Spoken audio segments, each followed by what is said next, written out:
The sleek headquarters of Neurotech Solutions gleamed in the morning sun, its glass and steel architecture a testament to innovation and success. I stood in my top-floor office, looking down at the campus I'd built from nothing, knowing that in exactly 3 hours, my in-laws would try to steal it all. My name is Jennifer Morgan, and this is how I turned a family's betrayal into their downfall. Another charity lunch, dear. My mother-in-law, Patricia Harrison, asked as she strutted into my office uninvited. Her designer suit probably cost more than most people's monthly salary. How domestic of you. Though I suppose someone needs to handle the social aspects while the men focus on real business. I smiled politely, used to her backhanded comments after 5 years of marriage to her son, Michael. Actually, I'm reviewing the final protocols for our new neural interface patent. The FDA approval came through this morning. She waved her hand dismissively. Yes, all that technical stuff. Speaking of which, the board meeting has been moved up to 2 p.m. Don't worry about preparing anything. Robert will handle the presentation. Robert was my father-in-law, CEO of Harrison Global Investments, and increasingly a thorn in my company's side. Ever since his firm had purchased a 30% stake in Neurotech 6 months ago, he'd been trying to edge me out of my own company's operations. What the Harrisons didn't know, what they had never bothered to learn, was that before I married their precious son, I had spent 10 years earning my PhD in neuroscience and developing the core technology that would become Neurotech's foundation. They saw Michael's wife, the woman who hosted dinner parties and attended charity events. They never saw Dr. Jennifer Chen, the scientist who held 12 patents and had revolutionized brain-computer interface technology. Their mistake, their very, very expensive mistake. As Patricia clicked away on her designer heels, I opened my secure laptop and checked the latest report from my private investigator. The evidence was all there. Falsified board documents, embezzled research funds, offshore accounts filling up with money that should have gone into development. The Harrisons hadn't just been trying to take over my company. They'd been systematically looting it. My phone buzzed. A message from Special Agent Sarah Torres at the FBI's Cybercrimes Division. All surveillance in place. Waiting for your signal. I thought back to the moment this all started 8 months ago. I had just announced Neurotech's breakthrough in neural interface technology, a device that could help paralyzed patients regain motor function. Our stock price tripled overnight. That's when Robert Harrison suddenly became very interested in his daughter-in-law's little project. The investment offer seemed generous at the time. Harrison Global would purchase a 30% stake, providing capital for rapid expansion. Michael was thrilled, his wife's company joining his family's business empire. What could go wrong? The changes were subtle at first. Robert suggested bringing in his own financial team to optimize our operations. Patricia began hosting board member dinners where I wasn't invited. Michael started coming home late, full of his father's ideas about restructuring the company leadership. Then came the staff changes. My head of R&D was replaced by Robert's nephew, fresh out of business school with no scientific background. My CFO was pushed into early retirement, replaced by Harrison Global's financial controller. One by one, my trusted team was displaced by Harrison loyalists. But they made one critical mistake. They thought my expertise was limited to the scientific side. They never discovered that I had spent those years in academia not just studying neuroscience, but also learning from my professor's mistakes. I had watched brilliant scientists lose their innovations to corporate theft and patent disputes. I had learned how to protect intellectual property, how to build digital paper trails, and most importantly, how to appear harmless while gathering evidence. 3 months ago, I noticed the first discrepancies in our research budget. Large sums were being diverted to subsidiary companies I'd never heard of. Patent applications were being filed under different company names, companies that all traced back to Harrison Global's offshore holdings. I could have confronted them immediately, but as my grandmother used to say, when you catch a thief, make sure you catch all their friends too. So I watched, I documented, and I built my case. The break came 2 weeks ago. Late one night, while working late at the office, I overheard Robert and Michael in a conference room. The board votes next week, Robert was saying. With our proxies and the shares you control through the marriage, we'll have enough to remove her as CEO. After that, we can move all the intellectual property to our new subsidiary. Michael's response made my blood run cold. What about the original patents? They're in her name. Don't worry about that, Robert laughed. Who do you think the courts will believe? Our team of lawyers or a housewife who got lucky with one invention? Once she's out, we'll show that the real development was done by our research team. She was just the front person. I recorded everything, adding it to my growing collection of evidence. Then I made 2 calls. One to the FBI's Cybercrimes Division and another to an old friend at the patent office. Over the next week, I played my role perfectly. I acted distracted during meetings, made small mistakes in presentations, appeared increasingly overwhelmed by the company's operations. The Harrisons grew bolder, less careful about covering their tracks. Yesterday, I invited the entire Harrison family to dinner at my house. Over Patricia's favorite roast beef, I listened to them discuss their plans for restructuring Neuratech. They never noticed that I wasn't drinking the wine, that every word was being recorded, that each boast about their clever financial maneuvers was another nail in their legal coffin. Now, standing in my office at 1:55 p.m., I gathered my files for the board meeting. My phone buzzed again. Agent Torres. Teams in position. Financial Crimes Unit ready. Give us the signal when they make their move. I checked my appearance in the reflection of the office window. Perfect makeup, conservative dress, pearl necklace. Exactly what the Harrisons expected from their basic housewife daughter-in-law. The boardroom was already full when I arrived. Robert sat at the head of the table, my chair conspicuously absent. Patricia perched nearby, practically glowing with anticipated triumph. Michael wouldn't meet my eyes. Ah, Jennifer, Robert smiled condescendingly. Thank you for joining us. We have some important matters to discuss about the company's future. Why don't you sit over there? He gestured to a chair in the corner, away from the table. I smiled back, channeling every ounce of apparent submission I cultivated over the past 5 years.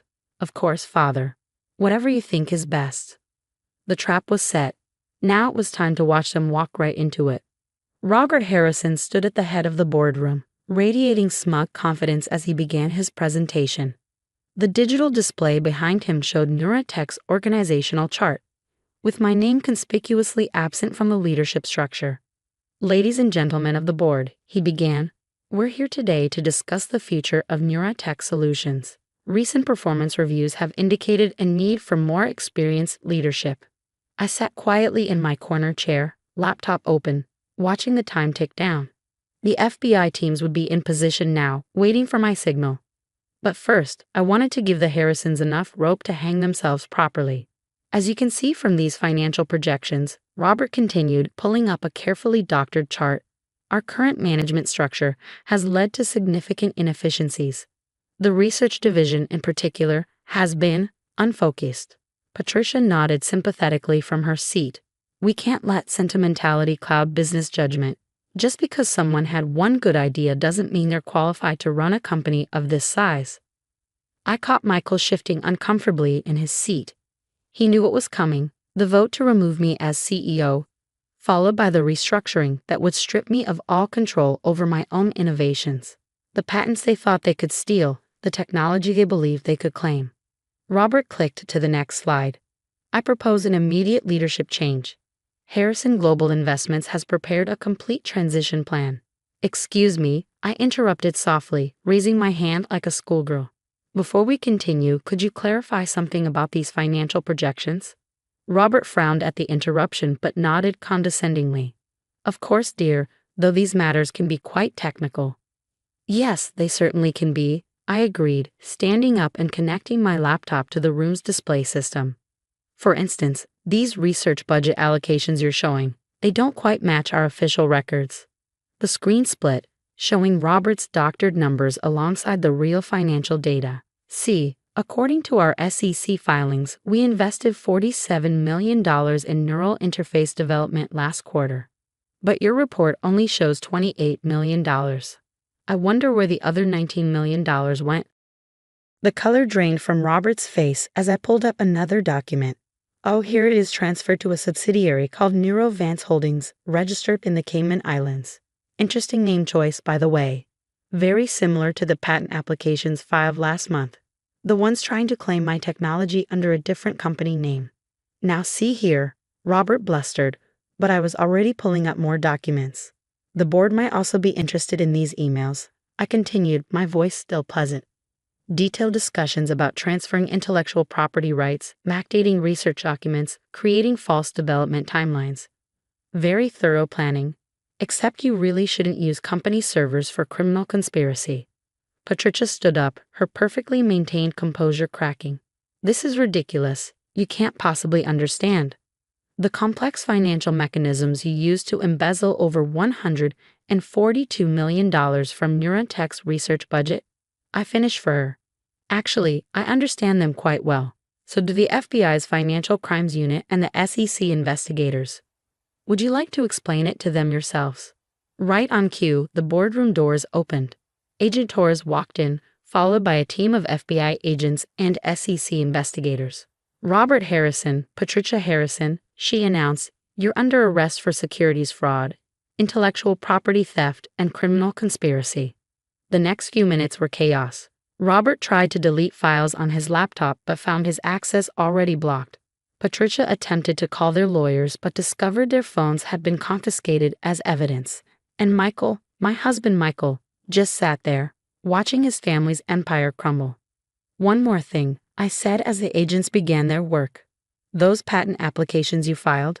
My friend at the patent office found them very interesting, especially since they included research data that could only have come from stolen clinical trial records.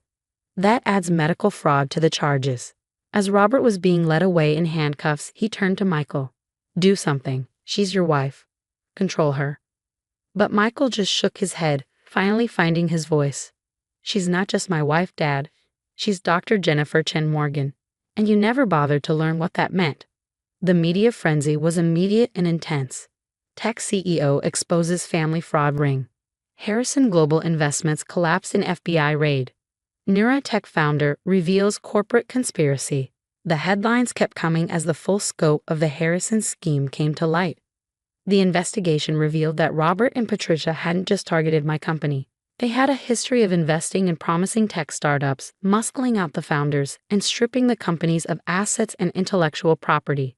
They had destroyed innovations and ruined careers, all while maintaining their image as respected business leaders. In the aftermath, Neurotech's stock took a brief hit but rebounded stronger than ever once the full story emerged. Our neural interface technology received FDA approval, and the first successful human trials made international news. The company's value tripled, this time built on real innovation rather than financial fraud. Michael and I had a long talk in the days following the arrests. I should have stood up to them, he said, sitting in our kitchen late one night. I knew what they were doing was wrong, but I was too scared to go against my family.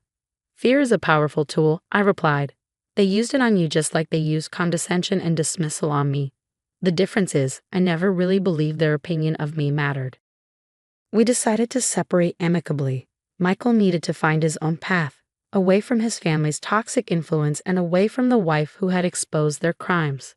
Last I heard, he was teaching business ethics at a university, a subject he now understood from painful personal experience. Patricia and Robert Harrison were sentenced to 18 years in federal prison. Their empire crumbled as investigations revealed decades of fraud across multiple companies. The restitution payments alone would keep their army of lawyers busy for years. 1 month after the arrests, I received a letter from Patricia, written from her cell at a minimum security prison. You destroyed our family, she wrote, all because you couldn't accept your place. I didn't bother responding. She still didn't understand that she and Robert had destroyed themselves. Their arrogance, their assumption that a housewife couldn't possibly understand their clever financial schemes had been their undoing. Neurotech continued to grow, but now I made sure to maintain complete control over our innovations. The board was restructured with a focus on ethical business practices and scientific integrity. We established a foundation to help other inventors protect their intellectual property, particularly focusing on women in tech who might face similar prejudice and attempted theft. The company's success brought speaking invitations from around the world. I always made time to address young entrepreneurs, sharing the lessons I'd learned about protecting their innovations. Never let anyone's perception of you become your reality, I would tell them. Sometimes being underestimated is your greatest advantage. Last week, I received an unexpected visit from one of our original board members, an elderly gentleman who had watched the whole drama unfold. "You know," he said, "I always wondered why you let them get so far with their scheme before exposing it. You had enough evidence months earlier." I showed him the latest clinical trial results, dozens of previously paralyzed patients now walking again using our neural interface technology.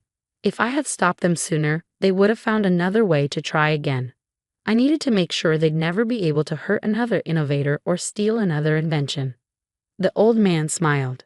"They never saw you coming, did they? All that time, they thought they were playing you." When actually, I finished, I was teaching them a very expensive lesson about judging a book by its cover. Now, standing in my office overlooking the Neurotech campus, I keep a framed copy of that first condescending email from Robert Harrison, expressing interest in my little project. It reminds me that success isn't just about creating something innovative, it's about being smart enough to protect it. The pearl necklace I wore to that final board meeting still sits in my desk drawer. Sometimes I take it out and remember Patricia's words about sticking to charity lunches and letting the men handle real business. Then I look at the wall of patents, the scientific awards, and the lives changed by our technology, and I smile. Because in the end, the best revenge wasn't just exposing their crimes or destroying their empire. It was showing them, and the world, that they have failed at the most basic level of business.